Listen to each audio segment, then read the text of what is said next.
So I've noticed that many of my friends, people I know online and off from across America and the world, seem to be having a bit of a crisis of faith around the possibility of creating a better world for the majority of us. 2025 seems to be the year of "we're cooked" commentary. And if you go online at all, it is totally understandable to me why you feel hope slipping.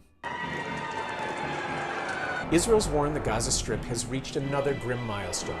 Bans transgender military members. Habitats are disappearing. The battles will soon become even bloodier. 1% of America has 40% of all the nation's wealth. The truth is, I'm worried about all that shit too. But I don't feel panicked because riding a motorcycle has helped me develop a positive outlook on the world while still being grounded in the sober realism of how much pain is going to come from the challenges that lay ahead of all of us. Revolutionary optimism is a philosophy of accepting that our world is filled with injustice, suffering, and death, but there is a bright future on the other side of that struggle for liberation. Now, it's completely rational to be distrusting of people who have an optimism based on something intangible like faith, because optimism is dangerous if it disconnects you from reality or clouds your judgment. Revolutionary optimism isn't about having faith that things will get better simply because time passes. It is a sober, rational conclusion that anyone who has read enough world history can come to. Oppressors, dictators, and empires all fall eventually, and every one of us can help steer our world into a radically different, better future if we're willing to fight, sacrifice, and die for it and for each other. In this video, I'm going to tell you how riding motorcycles has helped me develop a resilience to fear and a spirit of resistance in the face of oppressive authority. My goal is to give you the tools to cultivate revolutionary optimism in yourself, even if you're not ready to get a motorcycle yet. I bet you might after the video, though. If you are tired of feeling like a bystander sitting on the sidelines with the world's going to shit and would rather become part of a mass movement creating transformative, positive change, this video is for you.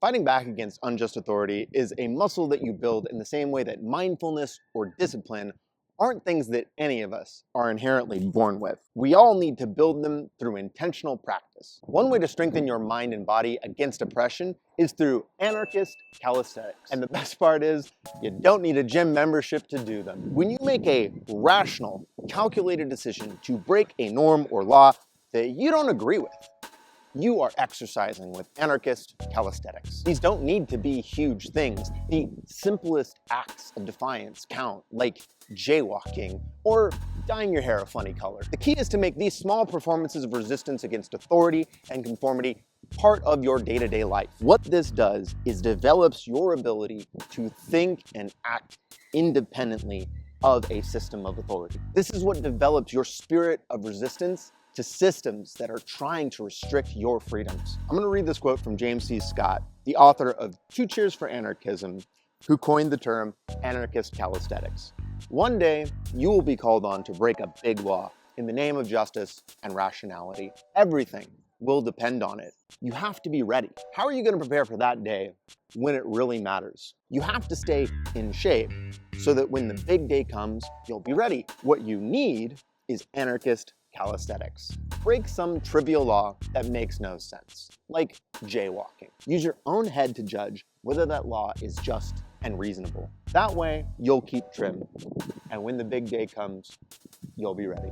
Making the act of resistance to authority part of who you are as a person is the core of revolutionary optimism. You have to internalize the fact that what is possible is not constrained by what the ruling class, the people in charge, are willing to hand over to us. But freedom isn't free. There are always downstream effects on our communities and ourselves when we take action against authority. So let's take a minute to talk about consequences. After I go play in this jungle gym for a second.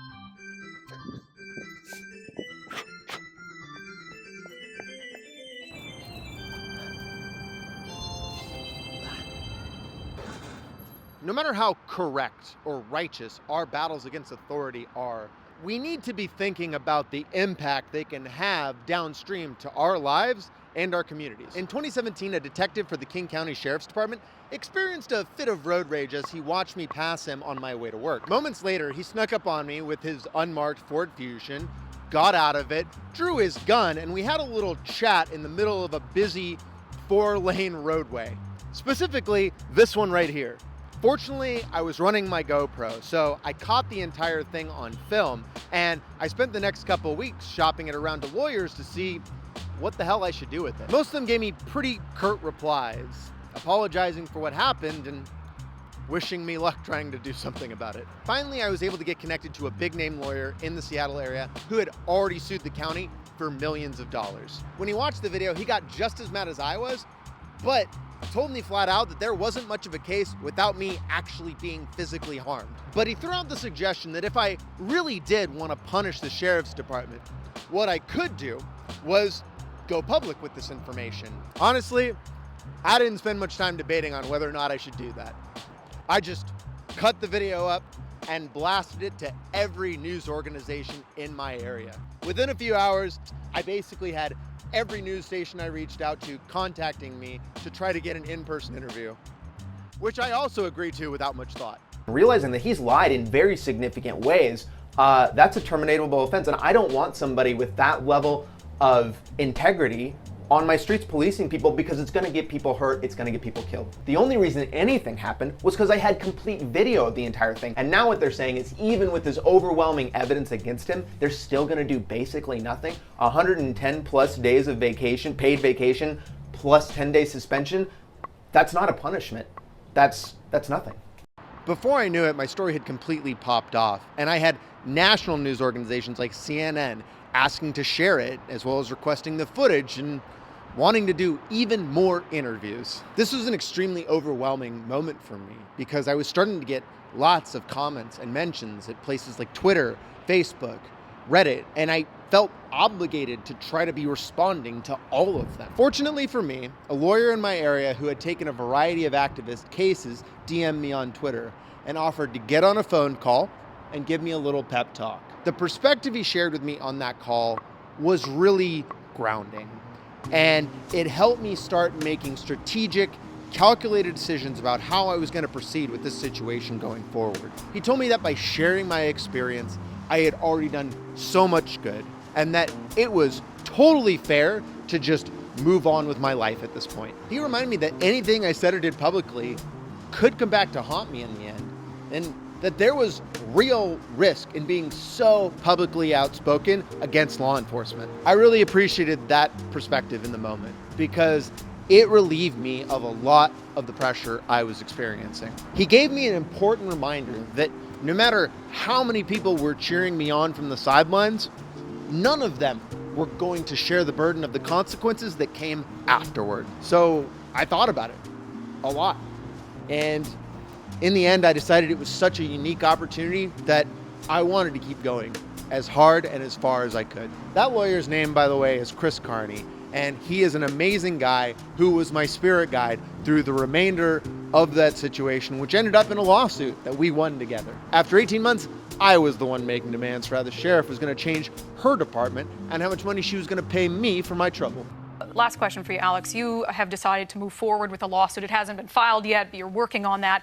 What do you want out of that? We have a variety of policy changes, the two that I mentioned, and then he has concerns about getting to people before they explode like this, and King County's internal procedures around they identify people who might have these problems. We want to focus on those. The amount of money is irrelevant. They're not going to, we'd gladly trade no money for policy changes, but I mean, realistically, they're probably going to fight that the whole way. All right, we'll be following that last question. Are you speeding still on your motorbikes? I obey all posted signs and speed limits. Gotcha, good to hear. Alex Randall, we appreciate you.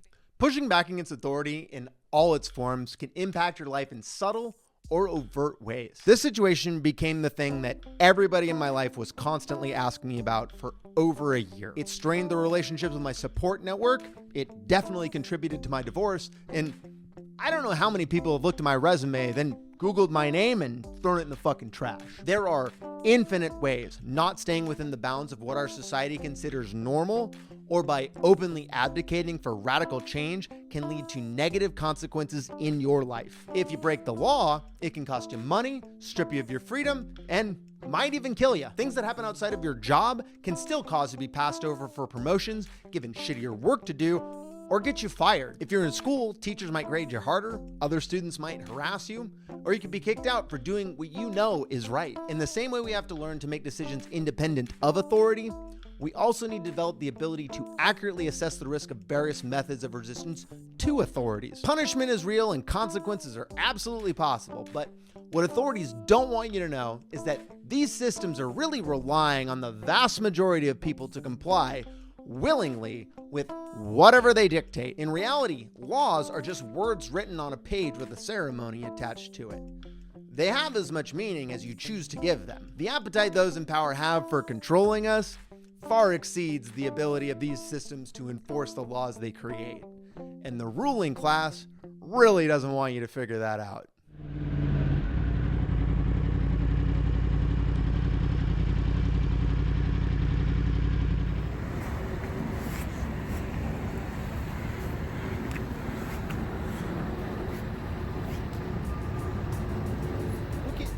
Pushing back against authority in any of its forms can impact your life in subtle or overt ways. No matter what gets written in that giant book of ever-growing laws that are dictated onto us from various authorities, compliance will always boil down to how strong the enforcement mechanisms are. Let's step through a real-world example by asking one simple question. If speeding's against the law, why is it so common? I think the answer is pretty obvious. There are way more people speeding than there are cops enforcing speed limits. Despite there being tens or hundreds of thousands of speeding tickets written every year, your actual statistical probability of getting one any average time you go driving is remarkably low. There would have to be armies of police doing traffic enforcement on the roads to have any meaningful impact to the number of people speeding. Cops in the ruling class are very much aware of this, so they have to make choices based on that reality. This is where softer forms of coercion like warning signs, amplified penalty zones, or awareness campaigns can get people to police their own behaviors incredibly effectively. All these enforcement mechanisms engage an emotion that is stronger and easier to access in humans than any other, which is why it's what authorities hammer over and over in order to gain your compliance. Fear is such a powerful motivator because it triggers our natural survival instincts, pushing us to take action to move away from danger and towards safety. Riding a motorcycle has forced me to confront fear and anxiety over and over and over, which allows me to be more calm, regulated, and logical in stressful situations. Through Anarchist Calisthenics, you purposely expose yourself to small, manageable risks that build up your confidence and break down the ways that authority has taught you to feel fear in order to control you. The more you test the enforcement mechanisms at your job, in school, or in the streets, the more you're going to see how weak those mechanisms are and how much freedom is available to you if you want to take it. This will allow you to develop your own personal risk assessment, which lets you make decisions from your values, not from coercion of authority. The change that comes from high risk, high reward resistance actions like when I sued the sheriff's department get all the glory. But small, low risk acts of defiance done by masses of people matter even more. Let me give an example of how the riders in my area have made us all safer by a mass action of rejecting unjust authority.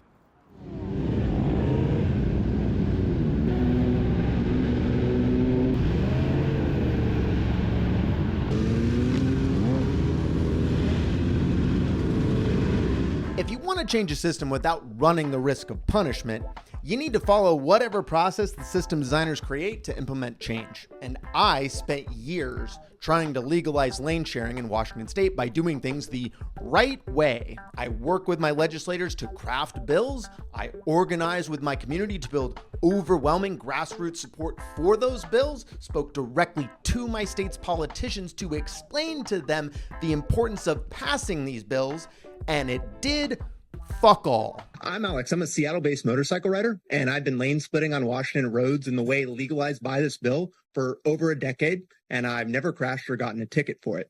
Keeping lane splitting illegal is actively harming riders by preventing them from thinking more broadly about how they can ensure their safety on our roadways. I am excited to legalize lane splitting and stop being worried about cops stopping me. Thank you. Thank you for your testimony. I appreciate it. David? Please. I'm still chuckling too. This experience confirmed for me what I'd been slowly realizing over my lifetime. The systems we've inherited are designed to absorb the maximum amount of your and my energy while still protecting the status quo. The right way is just a fucking game, constructed and officiated by the wealthy and powerful to let us tire ourselves out. After that lane sharing bill failed 2 years ago, I decided I was going to take the Anarchist Calisthenics approach to solving this problem.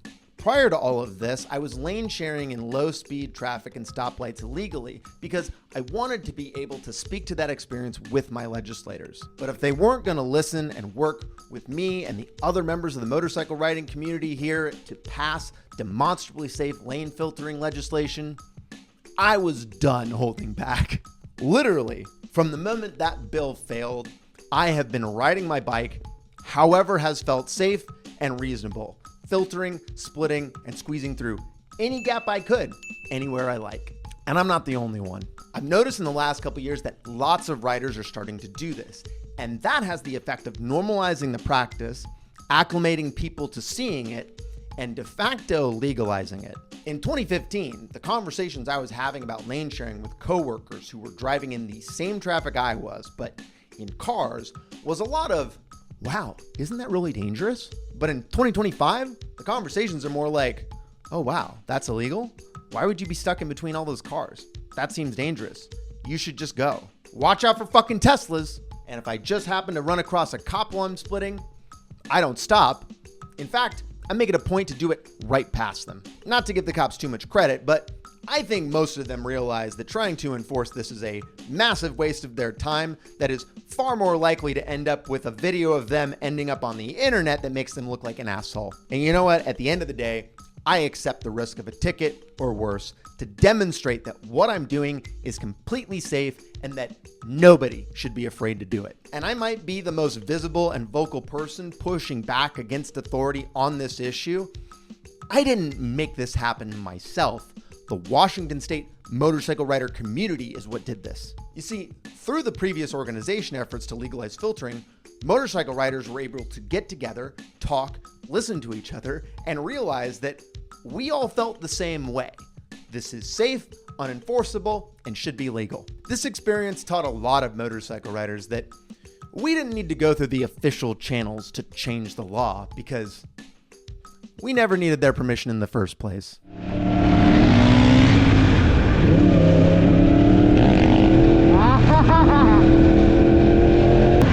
You're fucking mad, bro! It is literally the coldest week of the year here right now, so I am putting on this vest because I am freezing my ass off in this garage. Like guns, society has stigmatized motorcycles and the people who ride them for decades. This is why most riders have a story of someone in their life who had a real problem with them getting their first motorcycle, whether it be parents forbidding it, friends lecturing them about it, or partners breaking up with them over it. That's what my high school sweetheart did to me. I was also 21 and not a good boyfriend, so I don't blame her at all. You have to develop a certain amount of fuck it in order to overcome the cultural stigma around the risk of personal safety to ride a motorcycle. And society encourages us to center our lives around an individualized sense of safety and sells the idea that if you follow all the rules of the little systems we have, you'll be able to stay safe. Don't get a motorcycle.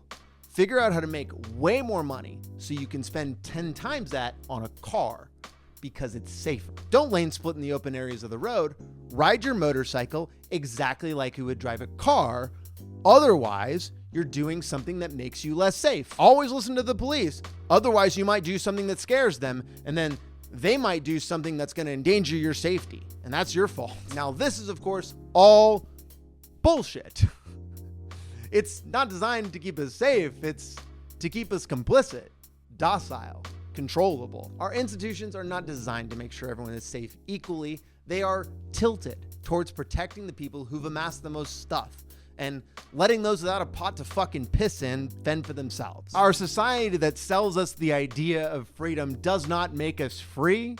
It just makes the cage we're being forced into feel inevitable. When you so openly reject society's carrot of safety the way that riding a motorcycle does, you're demonstrating that you aren't as malleable by the coercion of the system, and society treats you differently because of it. I don't want to speak for everybody, but in my experience, this is why motorcycle riders often prefer the company of other motorcycle riders, and then form communities based around the love of bikes, freedom, and connection with those who share that passion. This kinship creates a deeper sense of purpose towards building and serving their communities. Another story almost every rider can tell you is of some time when they were out of gas or broke down on the side of the road, and how quickly another rider stopped to see if they could help. This community focus, combined with the resistance to coercion from authority, are two necessary preconditions to experiencing revolutionary optimism. What has driven revolutionaries across time